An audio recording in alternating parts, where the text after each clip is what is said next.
शुरू अल्लाह के पाक नाम से जो बड़ा मेहरबान और नहायत रहम करने वाला है। हिडन नॉलेज के मोअज़्ज़ज़ नाज़रीन, अस्सलाम वालेकुम। डेरेनक्यू हमारी इसी दुनिया में ज़ेरे ज़मीन पाया जाने वाला एक ऐसा कदीम और तारीखी शहर है जो तुर्की के नेफ्साड नामी सूबे में ज़िला डेरेनक्यू में लगभग 60 मीटर यानी 200 फीट तक की गहराई में आज भी मौजूद है।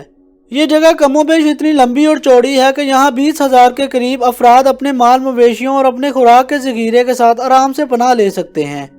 एक अंदाजे के मुताबिक ये तुर्की में ज़ेरे ज़मीन खुदाई करने के बाद खोद कर निकाला जाने वाला गालबन इस मुल्क का खुदाई में दरियाफ्त होने वाला सबसे बड़ा शहर है।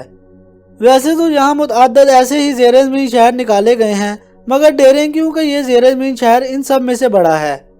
नाज़रीन, डेरेनक्यू के कदीम, तारीखी और ज़ेरे ज़मीन दरियाफ्त किए जाने वाले इस शहर के बारे में ये कहा जाता है कि इसे अंदर की जानिब से बड़े बड़े पथरीले दरवाजे लगाकर बंद कर दिया गया है।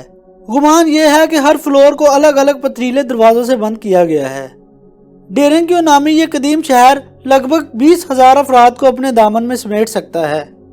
और नाज़रीन, हैरान कर देने वाली बात यह भी है कि ऐसी बहुत सी ज़रूरियात ज़िंदगी इस ज़ेरे ज़मीन कम्प्लेक्स में पूरे कैपाडोसिया में मिली हैं, जैसे शराब और तेल निकालने वाली मशीनें, घोड़ों के अस्तबल, जंदान खाने, अनाज ज़ख़ीरा करने के गोदाम, इज्तिमाई खाना खाने के बड़े बड़े हॉल और माबद खाने भी इनमें मौजूद हैं।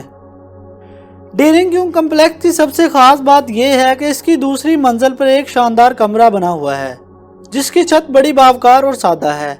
कहा जाता है कि यह कमरा एक मजहबी मदरसे के तौर पर इस्तेमाल हुआ करता था और इसके बाएं जानिब बने हुए कमरों में मुख्तलिफ उलूम की तालीम दी जाती थी। नाज़रीन, तीसरी और चौथी मंजिल के दरमियान में अमूदी सीढ़ियाँ बनी हुई हैं, वो चर्च की सबसे नीचे वाली मंजिल तक ले जाती हैं। 55 मीटर यानी 180 फीट की वेंटिलेशन शाफ्ट किसी कुएं की तरह दिखाई देती है। इससे वेंटिलेशन का काम भी लिया जाता है और पानी निकालने का भी। इस शाफ्ट की मदद से ऊपर रहने वाले देहातियों को पानी फराहम किया जाता था। अगर इन तक पानी फराहम करने का कोई इंतजाम नहीं हो पाता तो इस इलाके में पोशीदा तौर पर रहने वालों यानी छुपे हुए अफराद को पानी फराहम कर दिया जाता था। नाज़रीन, टर्किश डिपार्टमेंट ऑफ कल्चर के मुताबिक कहा जाता है कि पूरे कैपाडोसिया खित्ते में इब्तिदा में नरम आतिशफशानी चट्टानों में राइजन यानी एशियाई कोचों के कदीम बशिंदों ने 7वीं और 8वीं सदी कबले मसीह में इन गारों की तामीर की होगी। लेकिन जब रूमी ओहद में एशियाई कोचक की जुबान की मौत वाक़या हो गई तो फिर इस जुबान की करीब तरीन रिश्तेदार यूनानी जुबान ने इसकी जगह ले ली होगी।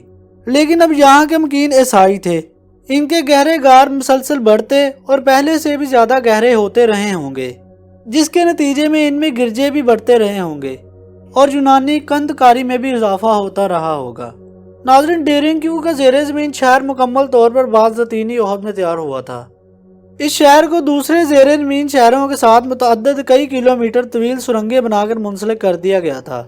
नाज़रीन, इंसानी हाथ की बनाई हुई बाज़ मसनूआत जो इन ज़ेरे ज़मीन बस्तियों से मिली हैं, इनका तल्लुक वस्ती बाज़तीनी ओहद से 5वीं और 10वीं सदियों का था और बाद में 14वीं सदी में इन ज़ेरे ज़मीन शहरों को ईसाई अफराद अमीर तैमूर मंगोली हमलों के दौरान बेतौर दिफाई किले इस्तेमाल करते रहे।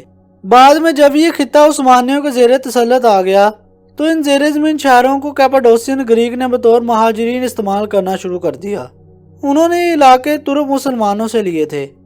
नाज़रीन, अगर हम तुर्क तारीख को पढ़ें तो बहुत सी ऐसी दिलचस्प और हैरान कर देने वाली खबरें सामने आएंगी।